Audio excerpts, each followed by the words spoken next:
galerinha do 8º ano, vamos para mais uma aula, uma videoaula, hoje sobre polígonos convexos e polígonos não convexos, certo? Uma classificação assim bem prática. Vocês podem até acompanhar pelo material de vocês, o livro didático, a partir da página 60.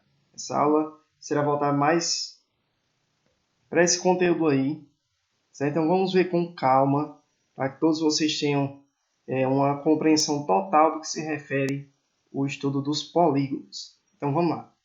Primeiro, os polígonos abaixo foram classificados em dois grupos, ou seja, aqueles que tendem a ser convexos e aqueles que tendem a não ser convexos. Lembrando, pessoal, que alguma definição do livro de vocês pode vir com um nome, ao invés de dizer não convexo, pode vir um nome côncavo, certo?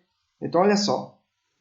O que define um polígono convexo? Pessoal, todo polígono convexo é aquele que, se eu ligar um ponto central aqui, ó, a outro, e esse segmento de reta formado, ele passar por dentro da figura, certo? Todos os segmentos que eu conseguir traçar na figura, certo? Ele passar por dentro da figura, esse polígono será considerado convexo.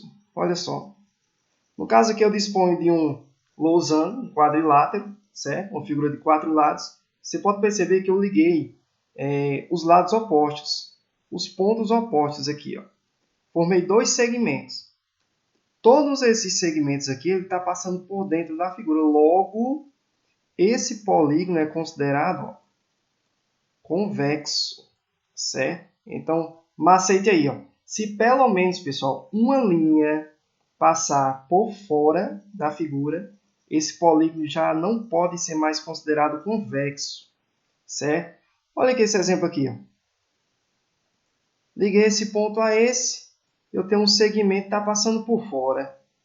Eu já sei que esse polígono é considerado côncavo ou ele é também chamado de um polígono não convexo, certo? Mas você pode testar com os outros aí depois.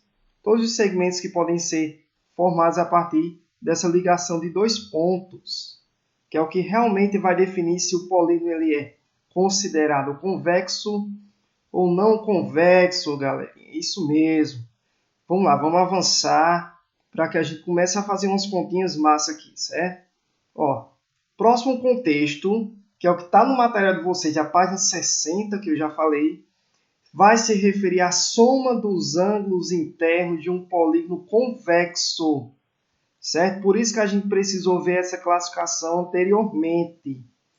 Por quê? Porque a soma dos ângulos internos de um polígono real só pode ser determinada se esse polígono ele for considerado convexo. Aí você pode perguntar, professor, mas se o polígono for côncavo, tem como eu calcular? Não, não tem como calcular, porque não tem a determinação específica do ângulo. Lembrando que eu só considero o polígono convexo a partir dessa ligação de segmentos. Ou seja, eu consigo limitar o tamanho do ângulo para que eu consiga definir esse ângulo, certo? Então, isso parte apenas do contexto dos polígonos convexos. Por isso que essa fórmula é usada apenas para os convexos. Não existe uma fórmula para os côncavos, certo? Vamos adiantar aqui, ó. Pessoal, a fórmulazinha é essa. Sn, que vai indicar a soma da quantidade de ângulos. Esse N aqui, gente, vai se referir ao número de lados. N indica lados, certo? Vou tentar escrever um nomezinho aqui, mas ficou meio estranho. Vocês vão entender. Esse N vai indicar o número de lados que tem um polígono.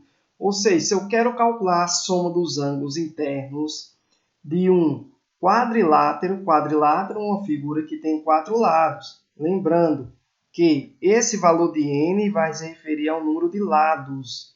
Então, aonde tiver N, eu vou colocar a quantidade de lados referente ao polígono, certo? Lembrando que para esse caso, todos os polígonos devem ser convexos.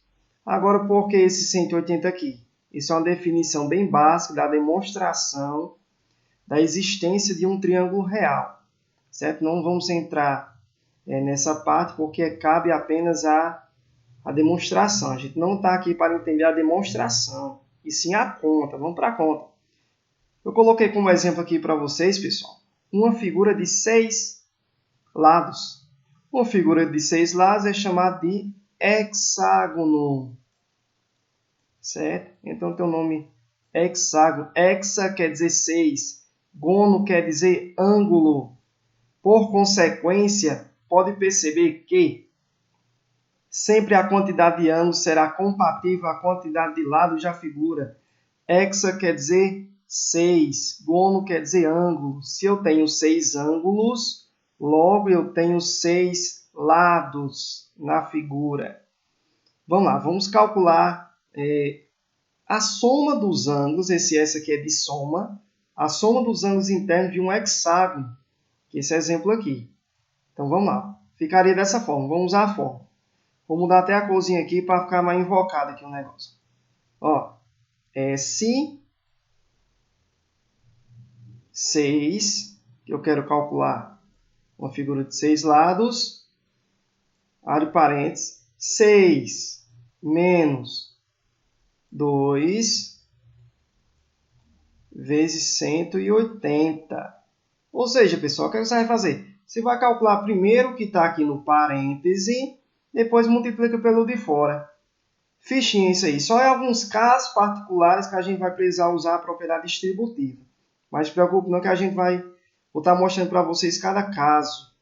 Se não der tempo nessa aula, será na próxima. Vamos lá, desenrolar aqui. Vou colocar até 6. Vou colocar o 6 aqui de novo.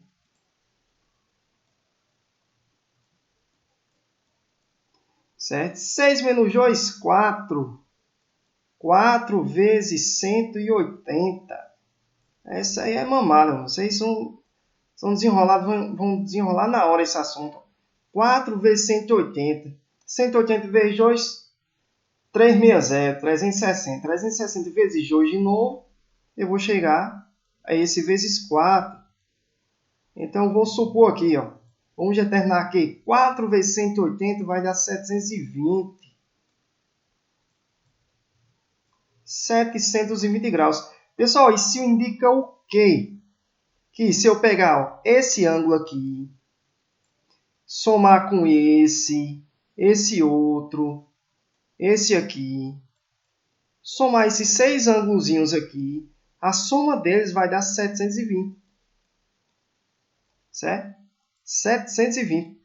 Mas, professor, mas se na questão estiver perguntando qual o valor de um ângulo desse aqui, ó, quanto é que vale um ângulozinho desse? Como é que eu vou fazer? Então, vamos lá. Ó. Vou fechar o fio da meada aqui. Ó. Olha só. Se eu tenho 6 ângulos e eu sei que a soma deu 720, o que é que eu vou fazer, pessoal? Como é que eu consigo definir o valor de um ângulo interno? Será dado pelo quê? Eu vou pegar o resultado dessa soma, que é 720, e vou dividir pela quantidade de ângulos que eu tenho. Se eu tenho 6, dividir para 6 aqui, ó. Você vai encontrar o valor do ângulo interno. Eu vou deixar aí para vocês definirem. Certo? Quando vocês assistirem essa aula aí, vocês mandem para mim o resultado. Vocês vão saber, certo? Eu vou estar passando uma atividadezinha para vocês, viu? De acordo com a ementa do livro. Certo, pessoal? Então, a gente pode ver outros casos aqui, ó. Lembrando que essa fórmula só serve para polígonos convexos. Certo? Apenas polígonos convexos.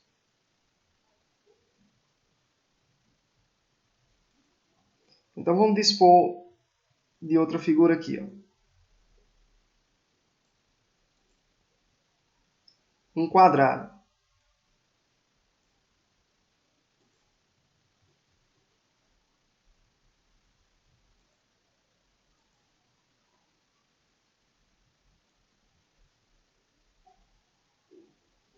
Não ficar muito bem desenhado não, mas é assim mesmo. Olha, eu disponho de 4 ângulos retos. Pela definição, a gente já sabe que a soma dos ângulos internos é 360. Porque se eu tenho 4 ângulos retos, e eu sei que cada ângulo vale 90. 90 vezes 4, 360. Certo? De qualquer quadrilátero. Agora, como provar por meio da fórmula? Eu vou colocar esse 4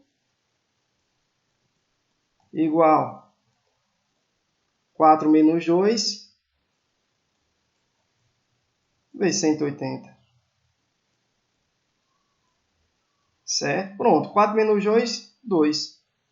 2 vezes 180.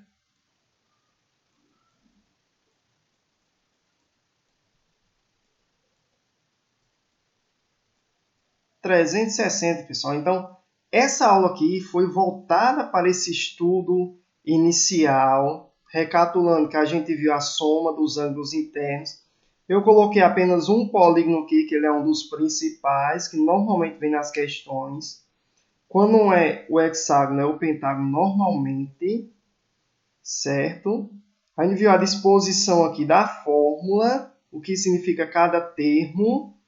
Inicialmente, lá no início da aula, a gente viu a classificação, definição dos polígonos convexo e não convexo. Então, qualquer coisa vocês revisem essa videoaula. Revisem o conteúdo que está bem detalhadozinho no livro, lembrando, página 60. Certo? Vou colocar aqui para vocês. Página 60 no material de vocês. Certo? Vem toda a definição, eu tentei colocar da forma mais clara possível aqui para vocês, certo?